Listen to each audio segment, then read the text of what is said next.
ശരിക്കും പറഞ്ഞിട്ടുണ്ടെങ്കിൽ ഈ ഹോട്ടലൊക്കെ നടത്തിക്കൊണ്ടുള്ള ആൾക്കാർക്ക് ഭയങ്കര ടെൻഷനാണ്. സാധനം തീർന്നാലും ടെൻഷൻ, സാധനം തീർന്നില്ലും ടെൻഷൻ. അതിൻ്റെ അപ്പുറത്തെ ടെൻഷൻ ഇപ്പോൾ വന്ന് കയറിയേക്കണം. ഗ്യാസിന് വില കൂട്ടിയില്ലേ, 3073. ഈ സാധാരണ ഹോട്ടലൊക്കെ നടത്തുന്ന ആൾക്കാർ എന്ത് ചെയ്യുമെന്ന് എനിക്കറിയാൻ പാടില്ല.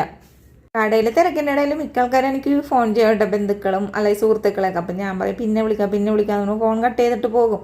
അങ്ങനെ ഈ എല്ലാവരെയും തച്ചിനെ നിന്ന് വിളിക്കണത് ശനിയാഴ്ചയാണ്.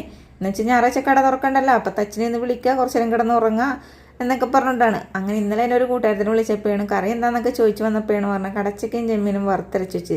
പക്ഷെ എൻ്റെ പൊന്നോ കൊതിമുട്ടിയിട്ടാ.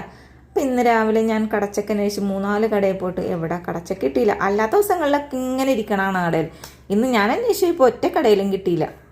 അങ്ങനെ നേരെ ആലിഞ്ചോട് ബഷീർഖാൻ്റെ കടയിൽ മീൻ മേടിക്കാൻ ചെന്നപ്പോൾ സ്രാവും കിട്ടി, പിന്നെ അതേപോലെ ചെമ്മീനും കക്കയും മേടിച്ചുകൊണ്ടുവന്നിട്ട്. അപ്പോൾ സ്രാവ് വറുത്തരച്ച് വെക്കാമെന്ന് ഓർത്തിട്ട് തേങ്ങ പാനിലേക്ക് ഇട്ട് കൊടുത്ത് അതിലേക്ക് കുറച്ച് ചുമന്നുള്ളി ഇട്ട് ഒന്ന് വറുത്തെടുത്തതിന് ശേഷം മല്ലിപ്പൊടി, മുളക് പൊടി, മഞ്ഞൾപ്പൊടി, പിന്നെ നമ്മുടെ കുരുമുളക് പൊടി ഇട്ട് കൊടുത്തിട്ട് ഒരു ഇച്ചിരിക്കോളം പെരിഞ്ചീരകവും ഇട്ട് കൊടുത്ത് എല്ലാം കൂടി നന്നായിട്ടൊന്ന് വറുത്തെടുത്ത്. ഞാനിതിൽ വെളിച്ചെണ്ണയൊന്നും ഒഴിച്ചിട്ടില്ല കേട്ടോ, വെളിച്ചെണ്ണ ഒഴിക്കാണ്ടാണ് വറുത്തെടുത്തേക്കണത്. ഇനി ഞാൻ ചട്ടി അടപ്പിലേക്ക് വെച്ച് കൊടുത്തിട്ടുണ്ട്.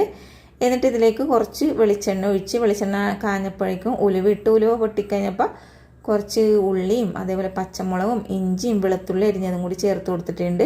ഇത് മൂത്തതിന് ശേഷം ഞാൻ ഒരു ഇച്ചിരി കാശ്മീരി മുളക് പൊടിയും ചേർത്ത് കൊടുത്ത് എന്നിട്ട് നമ്മൾ അരച്ച് വെച്ചേക്കണ അരപ്പില്ലേ നന്നായിട്ട് അരച്ചെടുത്തിട്ടുണ്ടാകുന്ന വെള്ളം ഒഴിച്ചിട്ട് അതും കൂടി ഇതിലേക്ക് ചേർത്ത് കൊടുത്തിട്ടുണ്ട്. എല്ലാം കൂടി ഒന്ന് ഇളക്കി കൂട്ടിയെടുത്ത് സാധാരണ വറുത്തരച്ച് വെക്കുമ്പോൾ അരപ്പെല്ലാം കൂട്ടി കറി വെച്ചതിന് ശേഷം ലാസ്റ്റായിട്ട് ഉള്ളിയൊക്കെ താളിച്ചൊഴിക്കല പതിവ്. ഞാൻ അങ്ങനെ ഒഴിക്കാറില്ല ചെയ്യാറുണ്ട്, ഇങ്ങനെയും കറി വെക്കാറുണ്ട് കേട്ടോ. ഇനി ആവശ്യത്തിനുള്ള വെള്ളം ഒഴിച്ചെടുക്കണം, ഗോദാവരി വെള്ളം പോലെ ഒഴിച്ചേക്കല കേട്ടോ. മീൻ എത്രത്തോളം ഉണ്ടോ അത്രത്തോളം മാത്രം വെള്ളം ഒഴിച്ചു കൊടുക്കണം.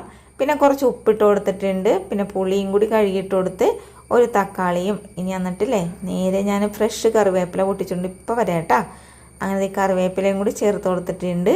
ഇനി നന്നായിട്ട് തിളക്കട്ടെ, എന്നിട്ട് വേണം നമുക്ക് സ്രാവ് മീൻ അങ്ങനെ ഇട്ട് കൊടുക്കുക. എൻ്റെ വാപ്പിച്ചി ഒരു മീൻ കച്ചവടക്കാരനായിരുന്നു. അപ്പം അന്നൊക്കെ പണ്ടത്തെ കാര്യം കൊണ്ട് പറയണം, സ്രാവ് കൊണ്ടുവരുന്നു. വലിയ സ്രാവൊക്കെ ആണെങ്കിൽ വാപ്പിച്ചി തരൂല കേട്ടോ, എന്ന് വെച്ചാൽ എല്ലാവർക്കും കൊടുക്കണ്ട. വാപ്പിച്ചി നടന്നാണ് മീൻ വിറ്റിരുന്ന് വെച്ചത്. പിന്നെ ചെറുതുങ്ങളൊക്കെ കൊണ്ടുവരുമ്പോൾ നമുക്ക് കറിക്ക് തരട്ടെ. അന്ന് കൂട്ടിയതാണ് ഞാൻ സ്രാവ് കറി, പിന്നെ ഞാൻ കൂട്ടിയിട്ടില്ല. പിന്നെ അതാ ഇന്നാണ് കൂട്ടണത്. ഇന്ന് ഈ സ്രാവ് മേടിച്ചപ്പോൾ തന്നെ ഞാൻ എൻ്റെ വാപ്പിച്ചിനെ ഓർത്തു കേട്ടോ. എൻ്റെ വാപ്പിച്ചി മരിച്ചിട്ട് ഇപ്പം 8 മാസമായി. പക്ഷേ സ്രാവ് കണ്ടപ്പോൾ എനിക്ക് സത്യം പറഞ്ഞിട്ടുണ്ടെങ്കിൽ എന്താ പറയണ, എൻ്റെ വാപ്പിച്ചിന് ഓർമ്മ വന്നു. എൻ്റെ വാപ്പിച്ചിക്ക് ഇഷ്ടപ്പെട്ട ഒരു കറിയും കൂടിയാണ് ഈ ഒരു വറുത്തരച്ച സ്രാവ് കറി. അപ്പോൾ അപ്പം ഞാൻ കുറച്ച് കറിയൊക്കെ ആയപ്പോൾ കറിവേപ്പിലയും വെളിച്ചെണ്ണ ഒഴിച്ച് കൊടുത്തിട്ടുണ്ട്. അടിപൊളി ടേസ്റ്റായിരുന്നു, ഉണ്ടാക്കി നോക്കണം. വീഡിയോ കണ്ടതിന് താങ്ക് യു.